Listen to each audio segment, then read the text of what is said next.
السلام علیکم شبر جی خان، سر، کیسے ہیں؟ حال وعلیکم خیریت ہے آپ السلام کی؟ الحمد للہ الحمد للہ علی کل حال. آپ ٹھیک اللہ ہیں؟ کو سر، اللہ کا احسان ہے. تھینک یو سر، بہت مہربانی. بارک اللہ فیک. اچھا شیخ، یہ جاننا تھا، خالی ایک چیز میں ڈاؤٹ رہا تھا، یہ جو آپ پہ حضرت عائشہ کا کافر کہنا، کافر کہہ سکتے ہیں، اس میں سوچ رہا تھا میں. تو دیکھیں، آپ کو پتہ ہے ایک کفر ارتداد ہے اور ایک کفر نفاق ہے. ان دونوں میں فرق ہے.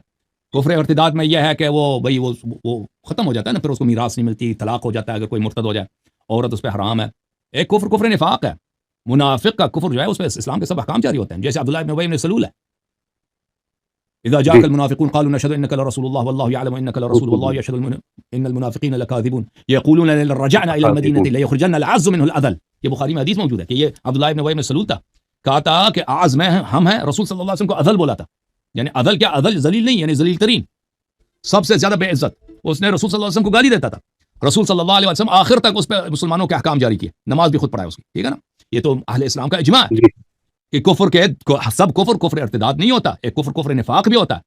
جو شخص کفر نفاق پہ ہوتا ہے، ظاہر میں اس پہ اسلام کے احکام جاری ہوتے ہیں، اس سے آپ شادی کر سکتے ہیں، اس کو ذبیحہ کہا سکتے ہیں. ٹھیک ہے نا؟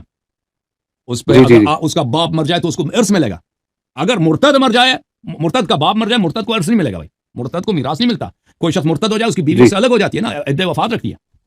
تو یہ کفر کے دو انواع ہیں. جب ہم کہتے ہیں کہ عائشہ کے متعلق یا منافقین کے متعلق کہتے ہیں یہ کافر ہیں، تو یہ تو نہیں کہتے کہ یہ مرتد ہو گئے، یہ کرسچن ہو گئے. کوئی اگر کرسچن ہو جائے بھائی، یا یہودی بن جائے، مشرک بن جائے، کہتا ہے میں نے دین چینج کیا ہے، آج سے میں کہتا ہوں، شہادت دیتا ہوں کہ نبی صلی اللہ علیہ وسلم موجود نہیں ہے، نبی قرآن بھی جھوٹ ہے نا، میں نے اپنا دین چینج کیا. وہ جو مرتد ہوتا ہے وہ اس طرح تو نہیں ہے. جی بھائی جو جی نفاق جی کا کفر ہے، سب عالم اسلام کو پتہ ہے. بخاری میں ایک باب ہے الکفر، یا اس میں الکفر بین الکفر، الکفر دون الکفر، اس طرح ایک باب ہے بخاری مسلم میں، آپ کی کتب حدیث میں. تو وہ بیان ہوتا ہے وہاں پہ کہ ہر کفر جو ہے ارتداد نہیں ہوتا، منافق کے احکام اور ہوتے ہیں. جی سر، مزید کوئی سوال ہے؟ اور وہ اس میں وہ ازواج امہاتہم، اس کا مطلب صرف اور صرف کیا ہے میرے عزیز میرے بھائی؟ خود عائشہ کی روایات بہت زیادہ ہے اس مسئلے میں کہ ازواج امہاتہم حرمت النکاح ہے. کہ بعض صحابہ میں، وہ تو بہت لمبی حدیث ہے نا اس کی کہانی. اب طلحہ نے کہا، طلحہ ابن عبید اللہ تھا، اس نے کہا تھا کہ رسول صلی اللہ علیہ وسلم کی وفات ہو جائے تو میں عائشہ سے شادی کر لوں گا. تو رسول صلی اللہ علیہ وسلم کو بڑا غضب تھا اس پہ، طلحہ پر. ٹھیک ہے نا؟ تو جی اس پہ ازواج امہاتہم، یعنی جیسے آپ اپنی ماں سے شادی نہیں کر سکتے، رسول صلی اللہ علیہ وسلم کے ازواج سے شادی نہیں کر سکتے. یہ خود عائشہ کا اپنا قول ہے.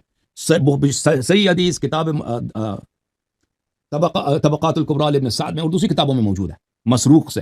بشرط البخاری حدیث صحیح ہے، آپ جا کے دیکھ لیں. دکھانا چاہیں میں دکھا دیتا ہوں ابھی.